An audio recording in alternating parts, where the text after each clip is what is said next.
चलिए जी, आज हम शुरू कर रहे हैं सेल ऑफ गुड्स एक्ट 1930। आपको जो मैंने इंडियन कॉन्ट्रैक्ट एक्ट पढ़ाना शुरू किया था, तो पहले दिन ये बात बताई थी कि सेल ऑफ गुड्स से रिलेटेड जो प्रोविजंस हैं पहले वो भी इंडियन कॉन्ट्रैक्ट एक्ट में ही थे, फिर बाद में इनको सेपरेट कर दिया और एक अलग एक्ट बना दिया 1930 में, सेल ऑफ गुड्स एक्ट 1930। जैसे कॉन्ट्रैक्ट एक्ट था उसी तरह से ये भी पूरी इंडिया पर एप्लीकेबल है as it is, except Jammu and Kashmir. और बहुत सारे ऐसे प्रोविजंस हैं जो सेल ऑफ गुड्स में डिफाइंड नहीं है, तो उन सब के लिए अभी भी इंडियन कॉन्ट्रैक्ट एक्ट के ही प्रोविजंस एप्लीकेबल होंगे। जैसे सेल ऑफ गुड्स से रिलेटेड फ्री कंसेंट भी हो सकती है, कंसिडरेशन का एस्पेक्ट भी हो सकता है, कैपेसिटी ऑफ पार्टीज भी हो सकती है, लॉफुल कंसिडरेशन, ये सब चीज़ें डिस्कस नहीं है सेल ऑफ गुड्स में। इन सब चीज़ों के लिए मोर और लेस वो मान के चलते हैं कि जो कंसेप्ट इंडियन कॉन्ट्रैक्ट एक्ट में है वो as it is they will continue to apply to sale of goods act. ठीक है, सो सेल ऑफ गुड्स तो डील करता है सेल में और गुड्स में। Sale means transfer of ownership, that is sale. किसी के नाम अगर आप पैसे लेकर ऑनरशिप ट्रांसफर कर दें तो उसको बोल देंगे सेल। फ्री में कर दें तो गिफ्ट, बिना पैसे लिए कोई चीज और लेके कर दें तो बार्टर या एक्सचेंज। ठीक है ना, अगर लोन लिया है उसके लिए गिरवी रख दे तो प्लेज, अगर इमूवेबल प्रॉपर्टी है तो मॉर्टगेज। आई मीन टू से सेल तो है कंप्लीट ट्रांसफर ऑफ ऑनरशिप, एक चीज मेरी थी वो मैंने आपके नाम कर दी, उसके बदले में पैसे ले लिए, that is called sale. And goods by default means movable goods. वैसे गुड्स की डेफिनेशन आज हम पढ़ेंगे डिटेल में कि क्या उसमें इंक्लूड है, क्या उसमें एक्सक्लूड है। That is the concept being covered here. So sale of goods देखा जाए तो बड़ा लिमिटेड एक्ट है, आई विल से बड़ा limited. Indian contract act concept wise एकदम वाइड है, any kind of contract is covered by Indian contract act. That's why एक पूरा डिटेल्ड चैप्टर था, उसको हमें पढ़ने में भी टाइम लगा। Sale of goods is comparatively smaller, क्योंकि सेल ऑफ गुड्स जैसा मैंने कहा सिर्फ दो ही एस्पेक्ट को कवर कर रहा है एक वक्त में। When there is a sale and it is a sale of goods, then we are covering. अगर इमूवेबल प्रॉपर्टी है तो जैसे कि असाइनमेंट की बिगनिंग के लाइंस में लिखा है, फिर वो ट्रांसफर ऑफ प्रॉपर्टी एक्ट 1882 में चला जाएगा। आई मीन टू से इवन हायर परचेज और बाकी चीज़ों के लिए भी अलग अलग एक्ट है, वो आज हम पढ़ेंगे, जितना आज कवर हो जाएगा, बाकी नेक्स्ट क्लास में लेंगे बेसिक्स को। सो हर चीज़ के लिए अलग अलग एक्ट होते हैं। कॉन्ट्रैक्ट एक्ट एक जनरल एक्ट है, इसीलिए शायद सीए के सिलेबस में सबसे पहले आपको पढ़ाया गया इंडियन कॉन्ट्रैक्ट एक्ट, कि एक बेस हो गया जो कि जनरल है। कॉन्ट्रैक्ट तो दुनिया के हर चीज़ में है, अगर आप जॉब करते हैं कहीं जाके तो वो भी कॉन्ट्रैक्ट है। प्रैक्टिस शुरू करते हैं तो आपके क्लाइंट्स के साथ एक तरह से आपका कॉन्ट्रैक्ट ही तो है।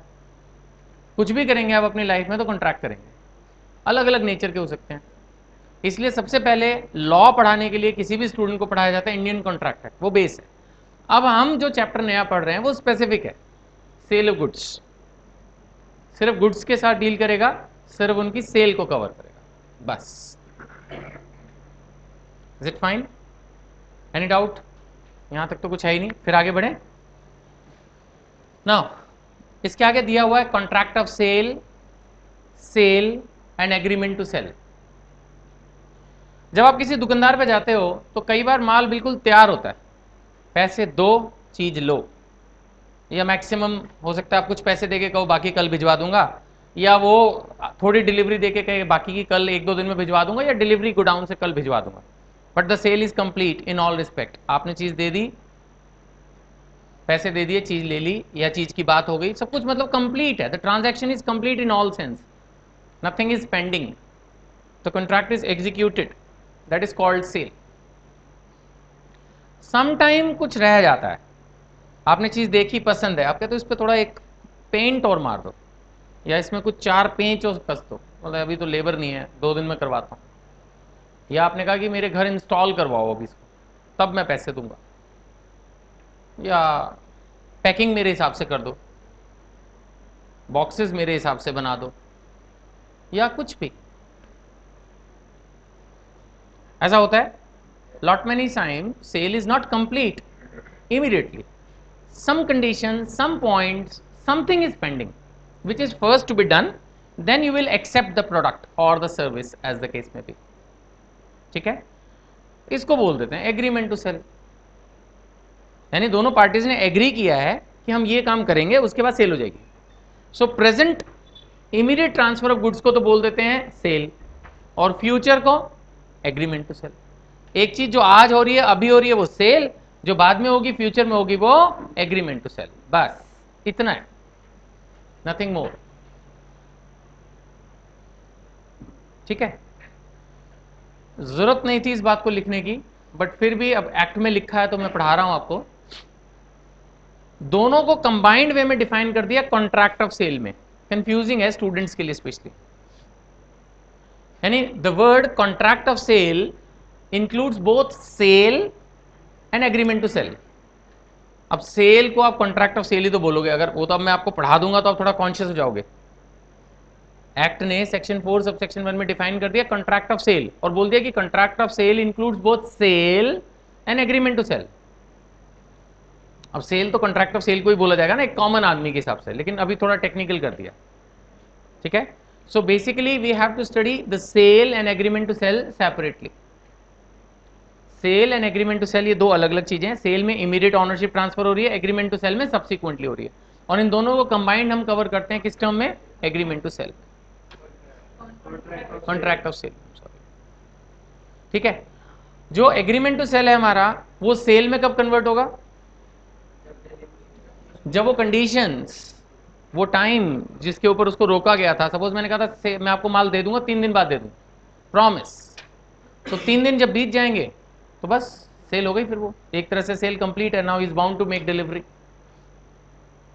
या पैकिंग हो जाएगी तब दे दूंगा, तो वो जैसे ही पैकिंग होगी, वो कंडीशन जो थी रह गई थी वो, या जैसे रीपेंट होगा या जैसे रिपेयर होगा, जो भी कंडीशन पेंडिंग थी जैसे वो पूरी होगी, तो वो एग्रीमेंट टू सेल किस में कन्वर्ट हो जाएगा? सेल। सिंपल सी बात। कुछ पूछना है यहां तक? हम ट्रांसफर क्या करते हैं सेल में? ऑनरशिप। बहुत अच्छा शब्द तो नहीं है मैं कहूंगा, लेकिन फिर भी वही वाली बात है, टर्मिनोलॉजी वाली बात भी हो जाती है किसी किसी सब्जेक्ट में, टॉपिक में। तो वर्ड ऑनरशिप इज डिफाइंड या is used here by the term property, यानी सेल ऑफ गुड्स बोलता है कि जब हम गुड्स में गुड्स की प्रॉपर्टी ट्रांसफर करते हैं तो वो सेल होती है। By property we mean legal ownership. पीछे होगा एक असाइनमेंट, वो तो नहीं रखा हुआ पीछे? आ रही बात समझ में? कॉन्ट्रैक्ट ऑफ सेल बात करता है कि जब हम गुड्स की प्रॉपर्टी ट्रांसफर करते हैं तो it is amounting to either sale और एग्रीमेंट टू सेल। तो word property means legal ownership. Is it okay? वो बात अलग है, भी आगे चल के हम पढ़ेंगे कि प्रॉपर्टी भी दो तरह से इन्होंने डिफाइन कर दी, एक जनरल प्रॉपर्टी, एक special property. I will explain, but simple language में the word property means ownership. कोई टेक्निकल मीनिंग नहीं। अब यूज किया है लिखने वाले ने, जिस जमाने में लिख दिया, फिर लैंग्वेज चेंज भी नहीं की, ठीक है, but the word property means ownership. ठीक है, सो मान के चलो आपको समझ में आ रहा है, sale, agreement to sale, contract of sale, ये तीनों चीजें क्लियर हो रही हैं। तो मैंने अपनी तरफ से काफी सिंपल लैंग्वेज में आपको लिख के दिया है, इसको मैं एक बार पढ़ भी देता हूं। Section 4 subsection 1, contract of sale of goods is a contract whereby the seller agrees or agrees to transfer, I'm sorry, transfers or agrees to transfer. Transfer means अभी सेल, और agrees to transfer means future में कर देगा। तो इसमें दोनों चीजें आ गई, सेल भी, एग्रीमेंट टू सेल भी। The property in the goods, property means ownership in goods. Goods का मतलब एनीथिंग विच इज मूवेबल, ठीक है, to the buyer for a price, यानी फ्री में करेगा तो फिर वो गिफ्ट होगा। Price is usually an amount expressed in the terms of rupees, is we are talking in India, so the price means amount mentioned in rupees। ठीक है, वैसे ऐसा कुछ नहीं है अगर कोई चीज डॉलर्स में होगी तो वो सेल ऑफ गुड्स में कवर नहीं होगी। I am just saying rupees, otherwise I just mean the local currency, the currency in circulation, the current currency I should say. ठीक हो गई बात? सेल क्या है? As per sale the property in the goods is immediately transferred from the seller to the buyer. Agreement to sell क्या है? The property in the goods is to be transferred at a future time और subject to fulfillment of some conditions. Thus here there is no immediate transfer of ownership. Assignment ले लीजिएगा। conversion of agreement to sell to sale if the time elapses or the conditions are fulfilled, then it is sale. हाँ, वैसे आमतौर पर conditions ही होती हैं, time इलेप्सिस बहुत अच्छा एग्जाम्पल क्रिएट करना मुश्किल है, बट फिर भी ये हो सकता है कि मैंने आपसे कुछ डिस्कस नहीं किया, सपोज आप बायर हैं, कुछ काम है जो मेरे पास पेंडिंग है, मैंने आपको बोला कि ठीक है मैं 3 दिन बाद दे दूंगा बस, अब वो इन द मीन वाइल मैंने 3 दिन किस लिए रखे हैं अपने लिए, हो सकता है मुझे सामान मंगवाना हो, अभी तैयार करना है, क्या है जो भी है, तो अगर मैंने एग्रीमेंट में कोई कंडीशंस नहीं लिखी, सिर्फ टाइम मेंशन किया, then I am bound to give you the delivery after से 5 डेज। जैसे हम पहले कॉन्ट्रैक्ट एक्ट में भी पढ़ चुके हैं, time is of the essence. Suppose आपने कहा 3 दिन में डिलीवरी देनी है, मैंने कहा 3 दिन में डिलीवरी दूंगा, तो as soon as the 3 days lapses I am bound to give you delivery, so it will amount to sale in a way that the condition was only of the time, कि भी time बीतेगा तो मिल जाएगा। हाँ, एक तरह से, क्योंकि उसने प्रॉमिस किया था कि 3 दिन के बाद ये चीज़ आपकी हो जाएगी। बट ऐसे एग्जाम्पल्स जो हैं प्रैक्टिकल क्वेश्चंस में या और चीज़ों में बहुत कम दिखेंगे, ज़्यादातर में क्या होगा, कंडीशन होगी कि भी पेमेंट नहीं आई, माल तैयार नहीं हुआ, जैसे मैंने कहा पैकिंग नहीं हुई, डिलीवरी नहीं हुई और उसकी वजह से पेंडिंग है। वैसे तो डिलीवरी पे कॉन्ट्रैक्ट पेंडिंग नहीं रहता, कॉन्ट्रैक्ट कंप्लीट हो जाता है सेल तब भी, लेकिन सपोज अगर बायर कहता है जब तक डिलीवरी नहीं दोगे मैं मानूंगा ही नहीं, मैं पेमेंट ही नहीं दूंगा आपको, तो इन दैट सिचुएशन डिलीवरी में become an essential fact. Otherwise routine में आप देखो ना, कई बार आप जाते हो कोई चीज़ खरीदते हो शॉप पे, तो वो सेल का आपका बिल बना देता है, आप पैसे दे देते हो, चीज़ तो फिर कई बार गोडाउन से अगले दिन आती है, तो डिलीवरी से फर्क नहीं पड़ता, सेल तो कंप्लीट हो जाती है। लेकिन कोई कोई हो सकता है कस्टमर ऐसा हो जो फंसी हो गया है, ऐसे पैसे नहीं दूंगा, या मैं नहीं मानता, पहले चीज़ भिजवाओ मेरे घर, जो मेरे घर आ जाएगी प्रॉपरली इंस्टॉल हो जाएगी, डेमो हो जाएगा, तब मानूंगा मैं तो सेल हुई है। तो it depends from customer to customer, otherwise usually delivery is not an essential fact. हाँ, नहीं, मैंने तो नहीं कहा कि वो सेल है, हमारी तरफ से तो अभी हम अगर उसको पढ़ेंगे आगे जाकर, नाम वर्ड सेल यूज हो रहा है, लेकिन वो है तो एग्रीमेंट टू सेल ही। Sale on approval is sale. हाँ, यहां पर उसका एग्जाम्पल बन सकता है, जैसे इन्होंने कहा ना टाइम इलेप्सिस का एग्जाम्पल, तो आपने जो पॉइंट बोला उससे मेरे को ये एकदम क्लिक कर रहा है कि हाँ, agreement to sorry sale on approval जो आप बोल रहे हो, that can be an example of this time elapses. जैसे 5 दिन उसमें दिए आपको, यूजली यही होता है ना एग्रीमेंट उसमें सेल ऑन अप्रूवल में, कि भाई 5 दिन आपको दिए, 5 दिन में आप वापस कर देना हमारे, नहीं तो हम मान के चलेंगे, ये फिर उसमें कंसेप्ट होता है। तो time elapses it is converting into sale, that can be an example like आपने बोला, ठीक है। But sale on approval is definitely not a sale on the date of delivery of goods, definitely it's not sale. अभी तो वो देखेगा, check करेगा क्या होगा क्या नहीं होगा, he can reject, he can accept, so it's not a concluded sale. Sale on approval is not a sale, it is an agreement to cell.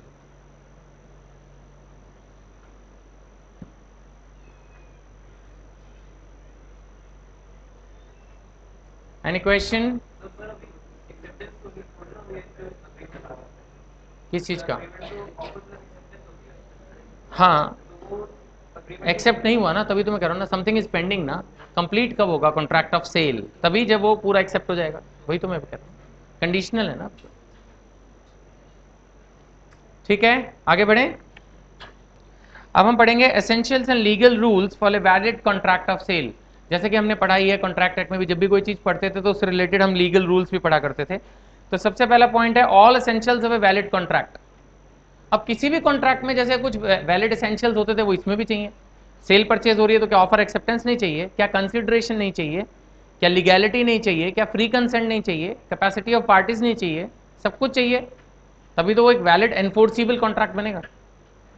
दूसरी बात इसने लिखी है कि 2 पार्टी होनी चाहिए, एक बायर और सेलर। ऑब्वियसली कोई आदमी खुद को थोड़ी कुछ बेच देगा।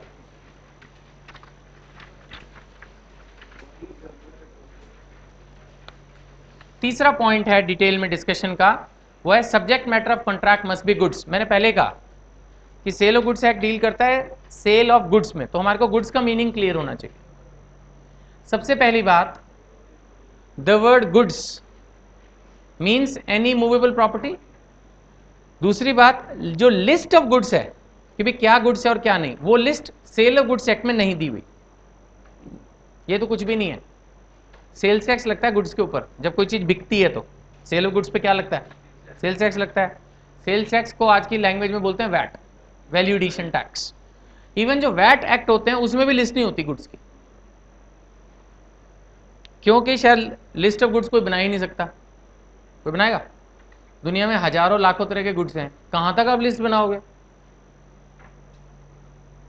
और अगर बना दिए तो लोग इसी काम में रोज लड़ने वड़ने को तैयार हो जाएंगे कि भाई इसमें हम आते हैं, इसमें हम नहीं आते हैं, बस यही काम रह जाएगा। नहीं, किसी ने लिख दिया वर्ड पेपर, 1000 तरह के पेपर होते हैं, और लड़ो इस वर्ड पेपर का क्या मतलब है? तो इसलिए कुछ चीजें छोड़ भी दी जाती हैं, ज्यादा बेटर है। So sale of goods act में एक जनरल मीनिंग दिया है टर्म गुड्स का, that it means any movable goods, but ऐसे कोई लिस्ट नहीं दी हुई कि भाई ये गुड्स हैं और ये नहीं, ऐसा कुछ नहीं किया। ठीक है, फिर भी 4 आइटम लिख दी, इट इंक्लूड्स ABCD।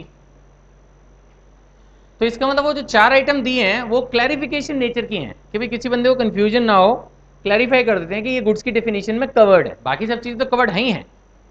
अब जैसे सीमेंट है, पेपर है, ज्वेलरी है, वो चीजों के नाम नहीं लिखे, वो तो ऑब्वियसली है ही। 4 चीजों के नाम ऐसे लिख दिए जिन पे शायद किसी को कंफ्यूजन हो सकती होती है। जैसे सबसे पहले उन्होंने दिया शेयर्स एंड स्टॉक्स। कोई आदमी सोचेगा शेयर्स पता नहीं गुड्स होते हैं नहीं होते हैं, आजकल तो वैसे डीमैट का जमाना है, वो तो एक इलेक्ट्रॉनिक एंट्री है। तो उन्होंने कहा नहीं, सेल ऑफ गुड्स एक्ट उस पर एप्लीकेबल है। दूसरी चीज, पेड़ों की बात कर रहे हैं लोग, पेड़ों की, ट्रीज इन ए वे, या कोई भी ऐसी चीज जो जमीन से जुड़ी हुई है। अब जो चीज जमीन से जुड़ी है वो मूवेबल है क्या? ना, इमूवेबल है। और एक्ट डील करता है सिर्फ मूवेबल गुड्स में, लेकिन अगर उसको जमीन से अलग कर दें फिर तो मूवेबल हो जाएगी। जैसे ट्रीज हैं, अगर कोई एज इट इज ट्रीज बेच रहा है तो that is not covered, but अगर ट्री कट करके बेचे तो देन इट्स अ वुड, फिर तो ठीक है, फाइन। या कोल माइन है, आगे मैंने नीचे लिखा coal mine is definitely an immovable property, लेकिन अगर कोल माइन से कोल को एक्सट्रैक्ट कर लें फिर coal is definitely movable, then it will be taxable, और not sorry taxable, it is covered by sale of goods. Is it clear? Easy बात समझ सकते हैं?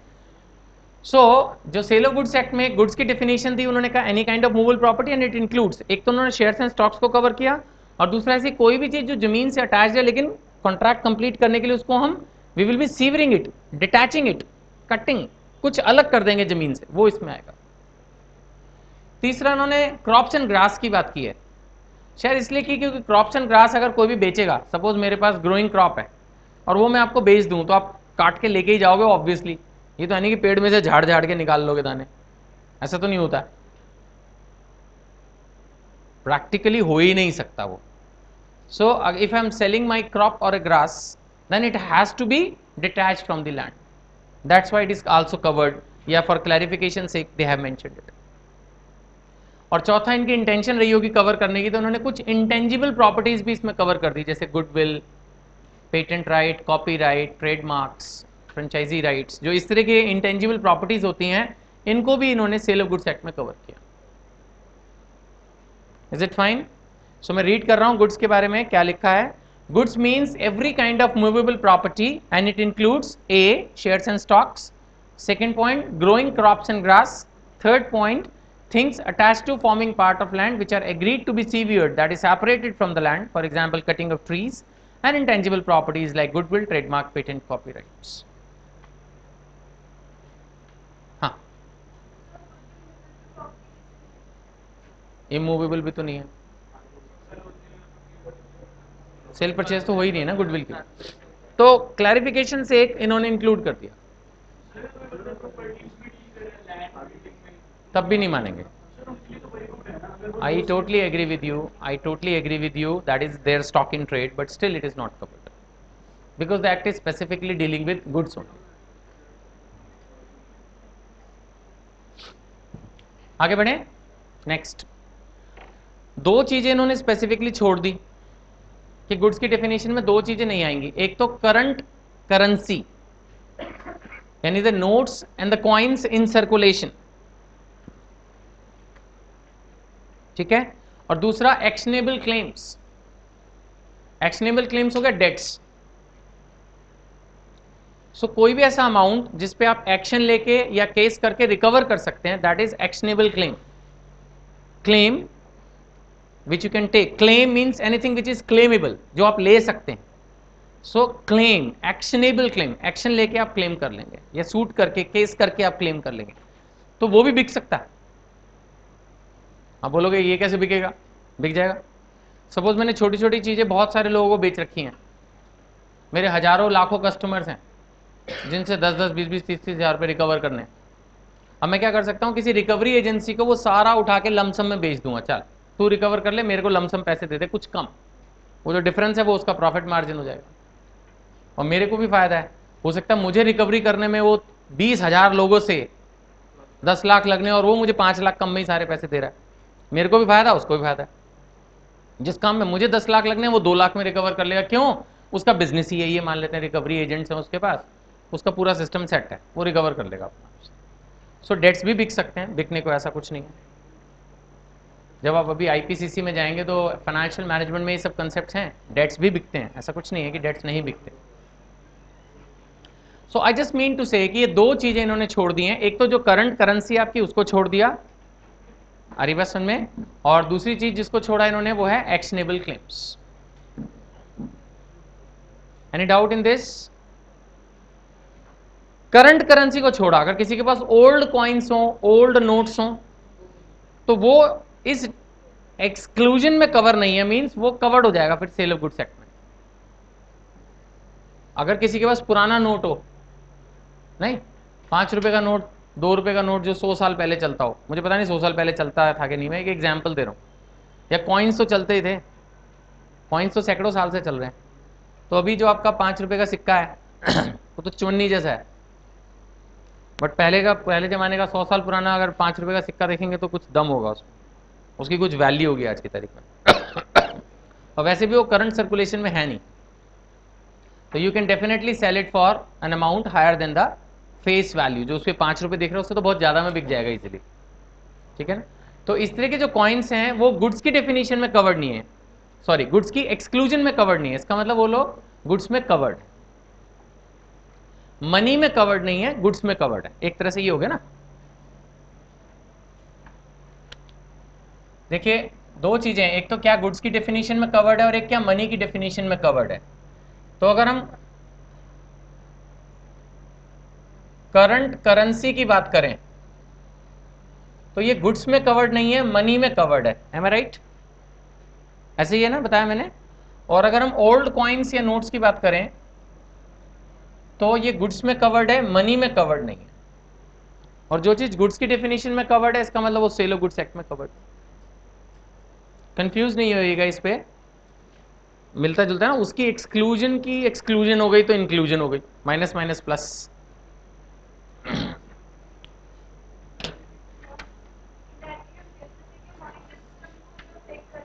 अफेक्ट नहीं कर रही है, इसमें कोई अफेक्ट वाली बात नहीं है. पुराने किसी के पास शौकियां पड़े हैं, हर आदमी तो संभाल के नहीं रखता होगा ना. किसी के पास पुराने हैं, कई लोग हॉबी के फॉर्म में रखते हैं, कई लोगों को शौक होता है खरीदने का, बेचने का, ऐसा कुछ, तो वो कवर्ड है. आई मीन टू से. आगे बढ़ रहा हूं. 4th point, general property. मैंने अभी आपको थोड़ी देर पहले समझाया था कि सेल ऑफ गुड्स एक्ट की एप्लीकेबिलिटी के लिए प्रॉपर्टी ट्रांसफर होनी चाहिए. Property means ownership, and now I will say ownership means general property. Property means general property. Complete ownership means general property. लिखो ये लाइन हाथ से कहीं पे. Complete ownership means general property.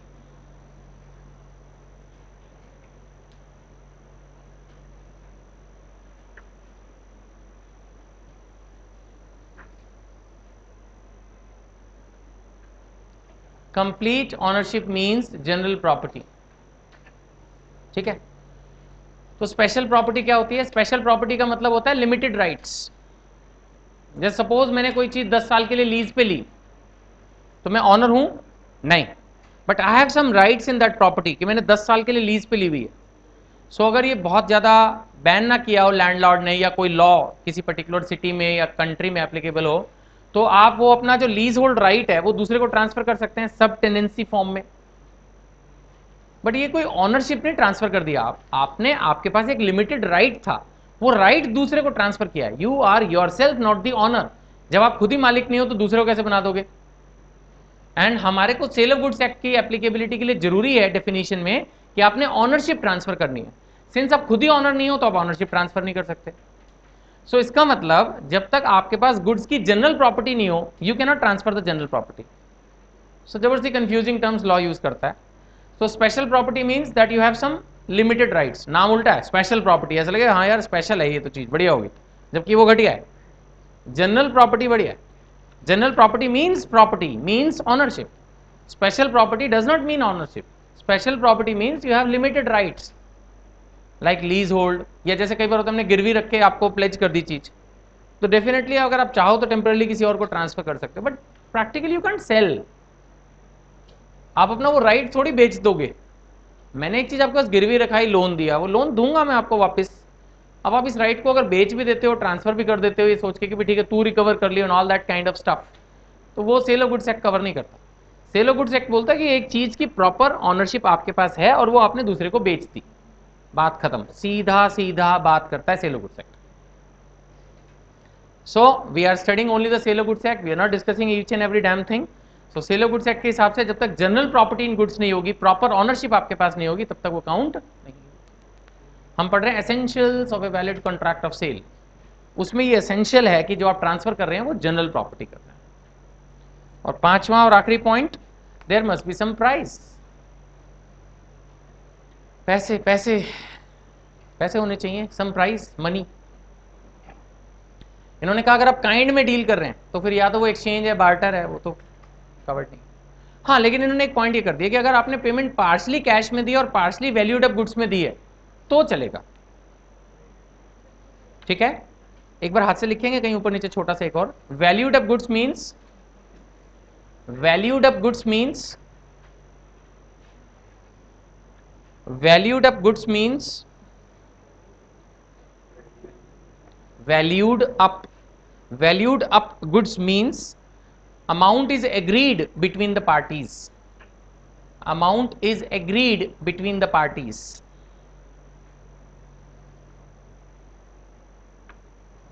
ठीक है, कहने का मतलब है कि अगर किसी कॉन्ट्रैक्ट में आप पैसे दे रहे हैं और थोड़ा सा सामान दे रहे हैं, partly cash partly valued up goods, तो चलेगा। अगर ओनली गुड्स है तो नहीं चलेगा। जैसे मान लेते हैं क्वेश्चन हो गया कि भाई आपने एक कार खरीदी, कार खरीदी कितने की? 3 लाख की। ठीक है, आपने क्या किया, 2 लाख कैश दे दिया और 1 लाख की पुरानी कार उसमें माइनस करा ली। Is it a valid contract of sale? Yes, क्योंकि आपने पार्टली पेमेंट कैश में की और पार्टली वैल्यूड अप, जो चीज दी उसका वैल्यूएशन करा लिया, बात खत्म। Is it fine? Any question? So from my side I have covered the basics about contract of sale and the essential rules for a valid contract of sale. I can give you 1 minute in case you have any doubt, otherwise then I will go ahead with classification of goods.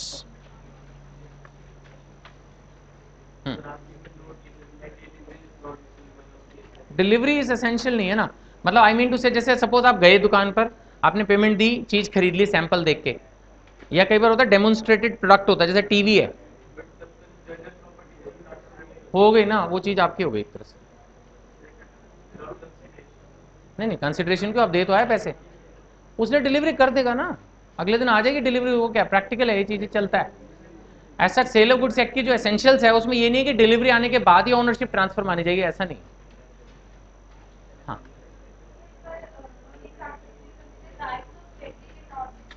मैंने बोला ना गिरवी रख दिया, pledge पता है क्या होता है आपको, क्या होता है कि जब हम कोई चीज गिरवी रख देते हैं तो आप अपना उस राइट को कैसे बेचोगे? Suppose you are a pledgee, I am a pledger, मैंने गिरवी रखा, आपने उसको लिया और मुझे पैसा दिया, अब आप अपने उस राइट को क्या बेचोगे? मतलब लिमिटेड राइट है आपके पास।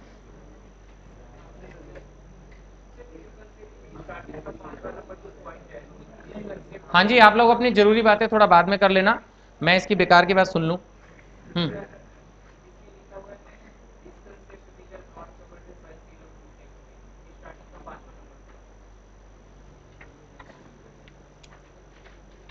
हाँ, आप लेट आए होंगे।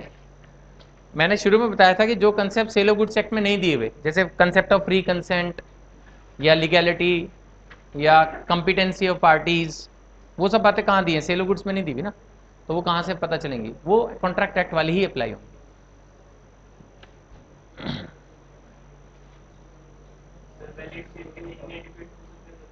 हाँ,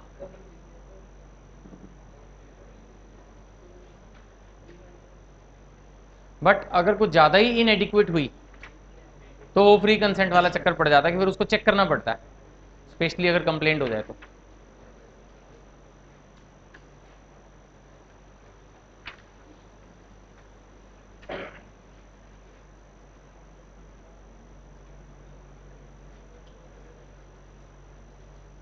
ठीक है, since you have no problems, तो आगे बढ़ते हैं हम नेक्स्ट, डिलीवरी एंड पेमेंट। देखिए, अगर हमने कॉन्ट्रैक्ट ऑफ सेल को स्पेशली डिलीवरी और पेमेंट से कनेक्ट किया है तो बात अलग है, अदरवाइज हाथ की हाथ भी हो सकती है, आगे पीछे हो सकती है, इसमें कोई आफत नहीं आती। It depends upon the intention of the parties, it depends actually.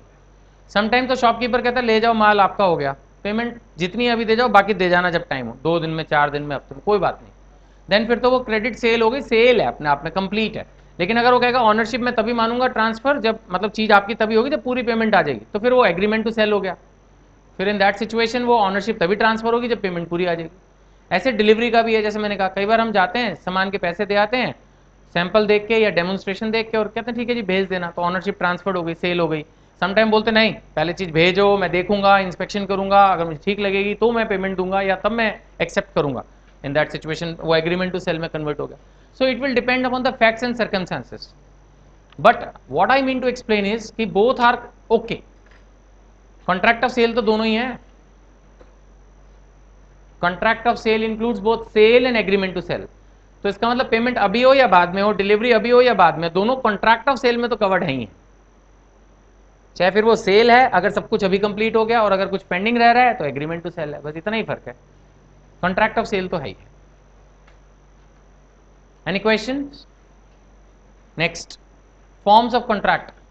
तीनों ही पॉसिबल है, रिटर्न भी हो सकता है, वर्बल भी हो सकता है, इंप्लाइड भी हो सकता है। अब जैसे इंप्लाइड का एग्जांपल वही हो गया, आपने गए रेस्टोरेंट में, कोई चीज़ खा ली या किसी से कोई चीज़ ले ली, तो इंप्लाइड है कि आप उसके पेमेंट तो दोगे ही दोगे, आपने कुछ बोला नहीं, ना इधर expressly nor verbally, but implied है, एक चीज़ ली है तो आप पैसे तो दोगे, यू आर बाउंड टू पे for that. Next, classification of goods. एकदम सिंपल है, आपने सिंपल वे में समझना है ताकि चीज़ सिंपल ही रहे, बेकार में इसको डिंपल नहीं बनाना है। दो तरह के गुड्स हैं, एक एग्जिस्टिंग और एक फ्यूचर। एग्जिस्टिंग बोले तो जो एग्जिस्ट करते हैं at the time of contract of sale, और जो अभी नहीं करते वो फ्यूचर। नहीं करते मतलब या तो अभी शॉपकीपर लाएगा कहीं से या बनाएगा उसको, इधर they are to be acquired और manufactured, they are future goods. Any doubt? Existing goods की 3 क्लासिफिकेशंस हैं, page 3। Specific goods, unascertained, ascertained, मिला? स्पेसिफिक गुड्स, जब आप डील करते हैं ऐसे प्रोडक्ट में जिसकी यूनिक आइडेंटिफिकेशन है, जो दुनिया में वही अकलौता प्रोडक्ट है, उसका भाई नहीं है कोई दूसरा जुड़वा, then it is called specific goods. जैसे सपोज आपके पास कार है, तो जो आपकी कार है वो यूनिक है दुनिया में, उस कंपनी की, उस मॉडल की कोई और कार उस नंबर की नहीं होती। सपोज आपकी कार का नंबर है DL AB1254, तो वो DL AB1254, सपोज आपकी गाड़ी है Maruti Suzuki wagon R VXI 2011 model, अब ये यूनिक है, दुनिया में किसी और के पास नहीं होगा। ऐसे ही अगर आपके जैसे मोबाइल इंस्ट्रूमेंट की बात करूं तो if I think that is also unique product, her mobile का अपने एक IEMEI नंबर कुछ होता है, चलो तुम्हें तो बताइए ना, तो यूनिक होता है। आई मीन टू से इवन हमारे को ध्यान नहीं रहता, लेकिन हमारे घर में जो रेफ्रिजरेटर्स, टेलीविजन और सब आते हैं, इनका भी एक यूनिक प्रोडक्ट होता है, इनका भी एक प्रोडक्ट नंबर होता है, सीरियल नंबर कुछ होता है जो यूनिक होता है, उसके पीछे इधर उधर कहीं लिखा होता है। I mean to say when we are selling such a specific thing then it is a specific goods. ठीक है। दूसरा, सपोज आप एक शॉप पे गए and you want to purchase cloth, cloth का सपोज एक पूरा थान है जिसमें वो नहीं लिपटा होता काफी सारा कपड़ा, सपोज आपने कहा मुझे इसमें से 2 मीटर कपड़ा दे दो, तो उसने 2 मीटर कपड़ा दे दिया। Now this is not specific good, this is ascertain, जो आपके लिए तोला, ठीक है ना। जैसे माना आप एक फ्रूट शॉप पे गए और इतने सारे फ्रूट्स रखे हैं, उसमें से आपने कहा आई नीड 2 kg, तो वो 2 किलो उसने तोल दिया आपके लिए सेपरेटली। एक ड्रम में मिल्क है, आपने कहा आई नीड 1 लीटर, उसने 1 लीटर निकाला आपके में डाल दिया। ना this is ascertain goods, unique नहीं है, जैसा एक डाला वैसा और भी बहुत है, बट फिर भी वो आपके लिए अलग से आइडेंटिफाई कर दिया, दैट इज कॉल्ड एसर्टेंट। और अनएसर्टेंट बिफोर दैट, वो पूरा थान अनअसर्टेंड गुड्स है, वो पूरी शॉप ऑफ फ्रूट अनअसर्टेंड है, वो पूरा ड्रम ऑफ मिल्क अनअसर्टेंड है। उसमें से जब आपने 1 लीटर निकाल लिया तो उतना पोर्शन असर्टेन हो गया, बाकी अभी भी अनअसर्टेंड रह गया। Any doubt? इजी? तो स्पेसिफिक और असर्टेंड में बच्चे कंफ्यूज होते हैं कई बार। तो स्पेसिफिक और असर्टेंड में क्या फर्क है? दोनों चीजें आप ही के लिए हैं, बट एक में यूनिक आइडेंटिटी है, एक में यूनिक आइडेंटिटी नहीं है। Next, future goods. हाँ, सारा ले लेगा तो वो सारा असर्टेंड ही हुआ, अब अनअसर्टेंड नहीं बचा, इतना ही तो फर्क है, बट है तो तब भी असर्टेंड ही। हाँ जी, नेक्स्ट, फ्यूचर गुड्स मैं बता चुका हूं, जो भी फ्यूचर में बनने हैं, ठीक है, जो भी एग्जिस्ट नहीं करते, तो इसका मतलब फ्यूचर गुड्स में अगर आप डील कर रहे हैं तो वो एग्रीमेंट टू सेल हुआ।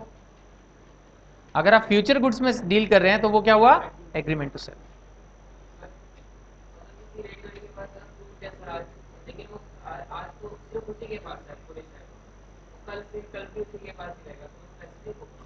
आपका क्वेश्चन मेरी समझ से परे है, ऐसा कौन सा फ्रूट ले आया वो? अगर ऐसा है तो हाँ स्पेसिफिक होगा। हाँ, मतलब सपोज ऐसा पेड़ है एक जो दुनिया में एक ही है, और उसमें जो है काले नीले और मतलब ऐसे रंग का कोई फल निकलता है,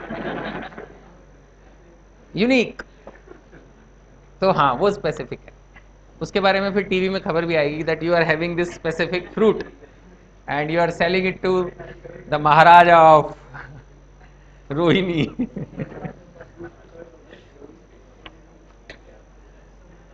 नेक्स्ट, सुन लो, next is contingent goods. Contingent goods, ठीक है, कंटिंजेंट कॉन्ट्रैक्ट भी पढ़ा था, ऐसे कंटिंजेंट गुड्स भी हो सकता है। अगर आपको लगता है कि गुड्स श्योर नहीं है, पता नहीं होंगे कि नहीं होंगे, तो कंटिंजेंट है, वैसे है तो future he. Future is always uncertain, वैसे देखा जाए तो पता नहीं होएगा नहीं होएगा, तो फ्यूचर इज कंटिंजेंट, बट फिर भी अगर surety is almost there then it is called future goods, and if it is quite uncertain, पता नहीं होएगा कि नहीं होएगा, तो उसको बोल देंगे contingent goods. The classification is not of that much importance, I am not talking examination, I am saying in general life future goods है या कंटिंजेंट है, मोर और लेस बात वही है, ऐसा कोई अलग से उसके प्रोविजंस नहीं। हाँ नहीं, it's not positive negative, it's about the level of certainty. If you are almost sure to get the future goods, मतलब the goods, then it is called future. But if you are not sure, मतलब there is a high chance that you may or may not get it, then we call it contingent.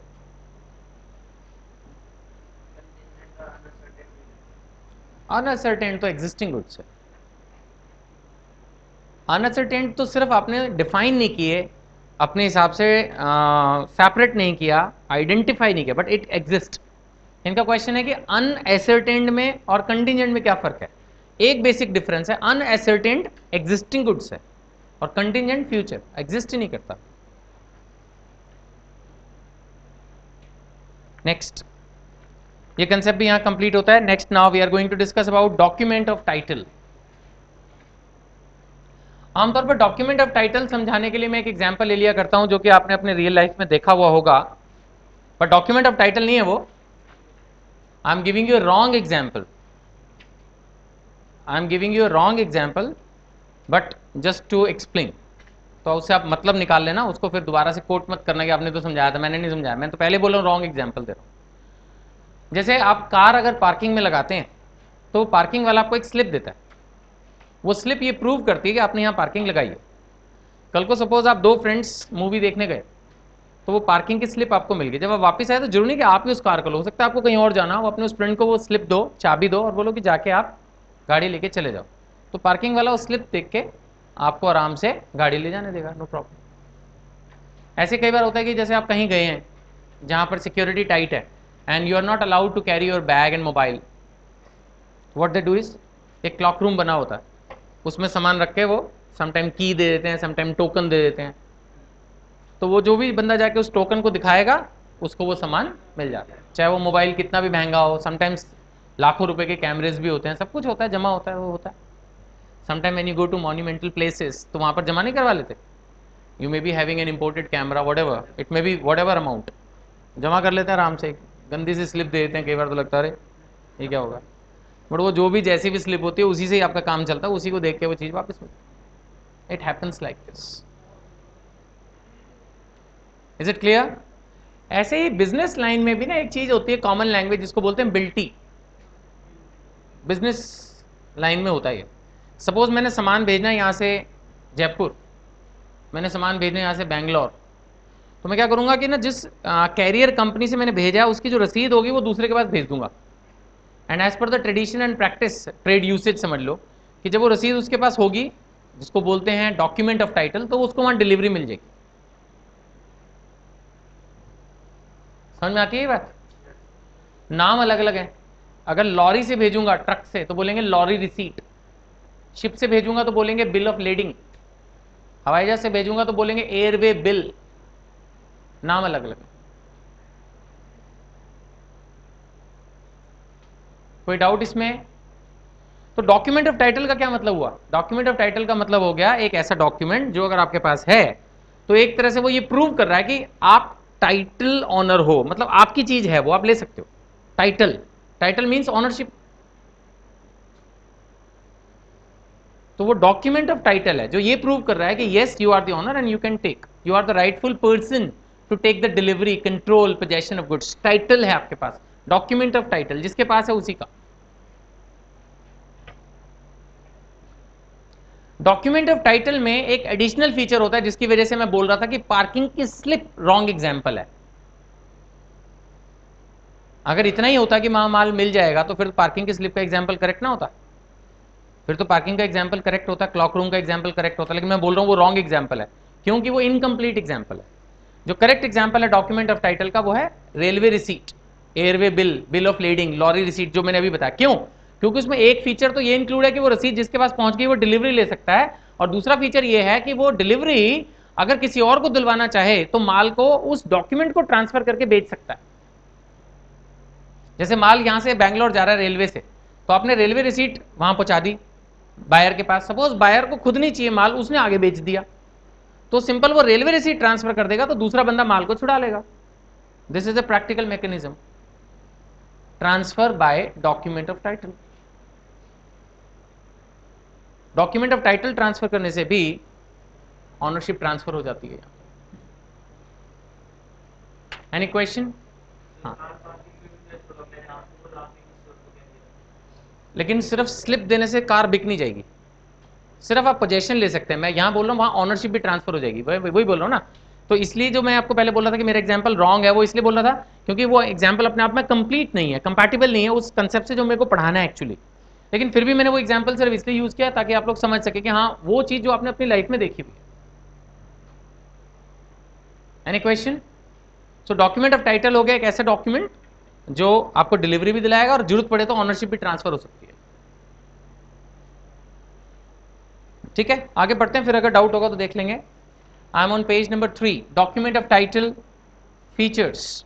पहला, document holder is entitled for possession, control over goods और to receive the goods from the carrier. ठीक है, कि जिसके पास भी वो document है उसको कैरियर से, कैरियर समझते हैं ना, जो लेके गया कैरियर, चाहे वो शिप हो, चाहे वो एरोप्लेन हो, चाहे वो रेलवे हो, तो जो उसको वहां से कैरियर से सामान मिल जाएगा।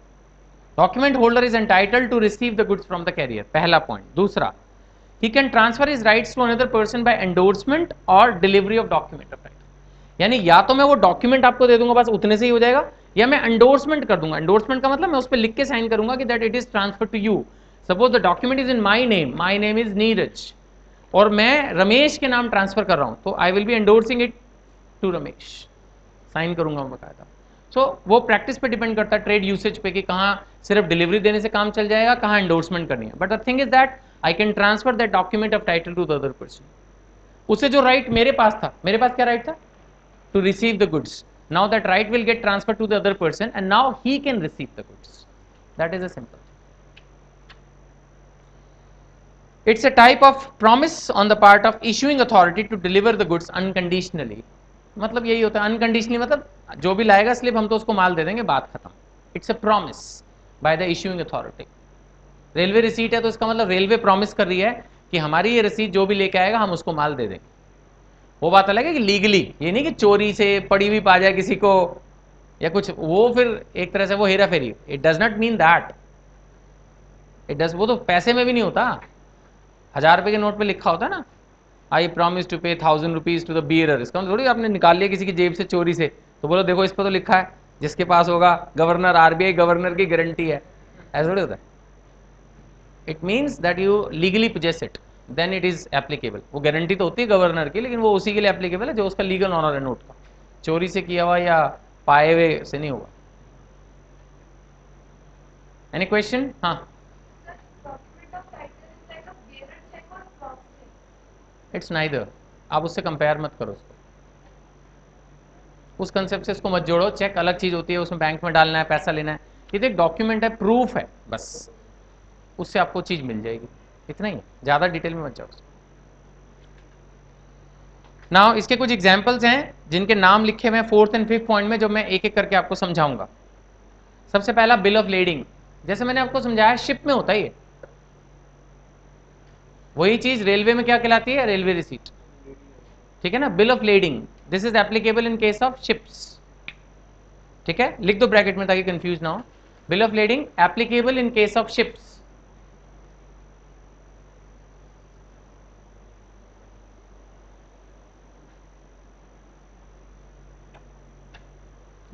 Is it fine? तो इसमें करेगा क्या? शिपिंग कंपनी जब आप माल दे दोगे तो शिपिंग कंपनी एक रसीद बना देगी बस, और तो कोई खास बात है नहीं. पढ़ रहे हैं तो ठीक है, देखने में लग रहा है हाँ भाई कोई तोप सी चीज पढ़ रहे हैं, अदरवाइज कुछ नहीं है, सिंपल है. रसीद तो किसी भी चीज की मिल जाया करती है, उसमें लिखा ही होगा सारी की बातें. हाँ जी जिसको होगा दे देंगे, यहाँ जा रहा है, यहाँ से आ रहा है, इतना आइटम है, ये है वो है, कहानी तो छपी ही होती है, उसमें क्या खास बात. मैं इसको पढ़ रहा हूँ. It's a legal document between shipper of particular goods and carrier, ship owner. It is a receipt that proves that goods have been received by shipping company for carriage to pre-decided destination. कुछ बच्चे ना इसमें confuse होते हैं. शिपर, शिपर कौन होता है? The person who is giving the goods. Shipper, shipper means the person who is giving goods. और कैरियर है ship owner, shipping company. Shipper हो गया क्लाइंट जिसने माल दिया कि आप लेके जाओ जिसको. The person who is giving the goods, he is शिपर. It's a receipt that proves that goods have been received by shipping company and it is signed by authorized person and contains terms and conditions. Nothing technical about it. Any questions about bill of lading?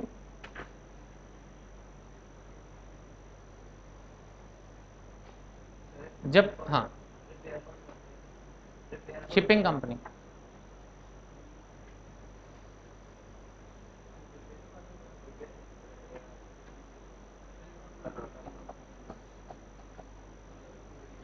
हाँ जी सुनो ध्यान से. Suppose आपने माल import किया, suppose आपने माल import किया. क्यों? 99% बेचने के लिए.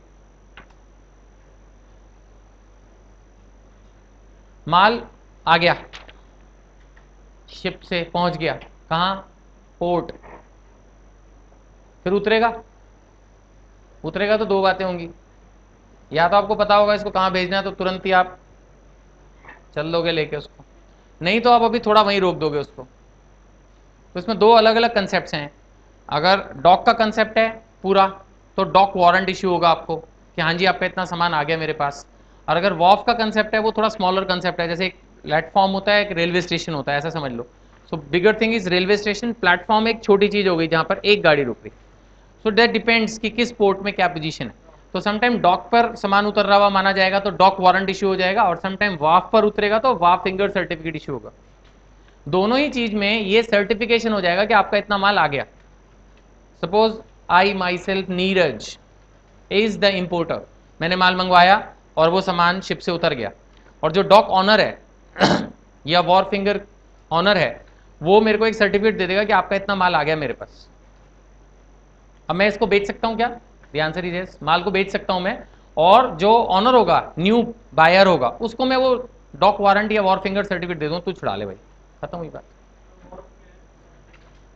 वॉफ है वो एरिया जहां जिधर जैसे पानी है, पानी के साथ शिप खड़ा होगा और उससे गुड्स की लोडिंग अनलोडिंग होगी, दैट इज जैसे एक प्लेटफॉर्म होता है तो ट्रेन उसके साथ आके जुड़ती है और फिर लोग चढ़ते हैं उतरते हैं, ऐसे समझ लीजिए कि यही चीज जब शिप्स के सेंस में यूज हो रही है तो वॉफ हो गया। और डॉक उस पूरे एरिया को बोल सकते हैं जिधर ये सारा कुछ हो रहा है। सो अगर डॉक के एंगल से टर्म यूज करिए, टर्मिनोलॉजी वाली बात है, इतना डिटेल में जाने का फायदा नहीं, we are just studying sale of goods act, not the port act.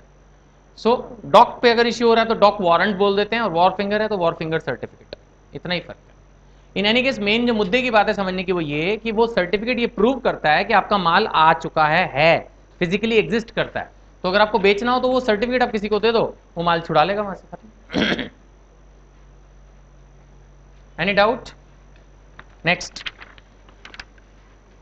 ऐसे ही रेलवे है, रेलवे आपको एक रसीद दे देगी, वो आप दूसरे के पास भेज दो, वो वहां से माल छुड़ा लेगा, railway receipt. Next, mates receipt. इसमें स्टूडेंट मेरे से, मेरा एक्सपीरियंस है, काफी बार बार बार पूछते रहते हैं, शायद पहली बार ध्यान से सुनते नहीं, फिर उनके दिमाग में घुसती नहीं। मेट्स रिसीट क्या है कि जब माल शिप पे चढ़ता है तो जो शिप का मास्टर है, जो शिप का इंचार्ज है वो ये सर्टिफाई कर देता है कि भाई आपका इतना माल मैंने रिसीव कर लिया। उसमें कुछ नहीं लिखा माल ने कहां जाना है, क्या होना है क्या नहीं होना, कुछ नहीं लिखा, तो that is not A proper document of title. तो इसमें जो लिखा हुआ बुक्स में उसकी इन्फॉर्मेशन नॉलेज के बेसिस पे आपको कम्युनिकेट कर रहा हूं कि वो जो वो कहलाती है मेट्स रिसीट। तो मेट्स रिसीट आप जमा करेंगे और उसके बाद फिर आपको प्रॉपर बिल ऑफ लीडिंग मिल जाएगा, बस इतना है। Bill of leading is a document of title. कई बार होता है ना, जैसे कच्चा बिल मिलता है या कोई स्लिप मिल गई, फिर वो स्लिप बन गई, फिर आपने वो जमा करा दी, फिर वहां पर आपको पेमेंट देके प्रॉपर रिसीट मिल जाती है। शायद कभी हलवा कचौरी खाया हो इस तरह से कि किसी से आपने बात की, वो जो खड़ा हुआ देने वाला वो एक स्लिप बना देगा, हाँ जी आपके 60 रुपये बनेंगे, फिर आप वो 60 रुपये की कच्ची स्लिप लेके शॉपकीपर के पास गए, उसने 60 रुपये देके फिर कंप्यूटराइज वैट वाला बिल आपको दे दिया। Something like that you can imagine. तो ऐसे जब माल शिप पे चढ़ेगा तो मेट्स रिसीट इश्यू होगी। Mate receipt is not a document of title. उस मेट रिसीट को आप जमा कराएंगे शिपिंग कंपनी के ऑथराइज रिप्रेजेंटेटिव और वो आपको प्रॉपर बिल ऑफ लीडिंग दे देगा। ये समझ लो एक proper document. Now it is a document of title which you can transfer. ज्यादा इंपॉर्टेंट नहीं है बट फिर भी पता होना चाहिए, बस नॉलेज से। Last, document showing title. देखिए जहां तक सवाल है डॉक्यूमेंट शोइंग टाइटल का, it means there is a document which is showing that you are the owner, but उसमें जो मेन चीज मिस है वो है कि आप ट्रांसफर नहीं कर सकते उसको। मतलब सिंपल मैं आपको डॉक्यूमेंट दे दूं तो आप ऑनर नहीं बन जाएंगे उस चीज के। इसका जो बेस्ट एग्जांपल बुक्स में एक्सप्लेन्ड है वो है शेयर सर्टिफिकेट। इनका शेयर सर्टिफिकेट ये सर्टिफाई कर रहा है कि you are the owner of these shares, but ऐसा नहीं है कि वो शेयर सर्टिफिकेट में उठा के इनको दे दूं तो इन शेयर्स के ऑनर ये बन गए, ऐसा नहीं हो।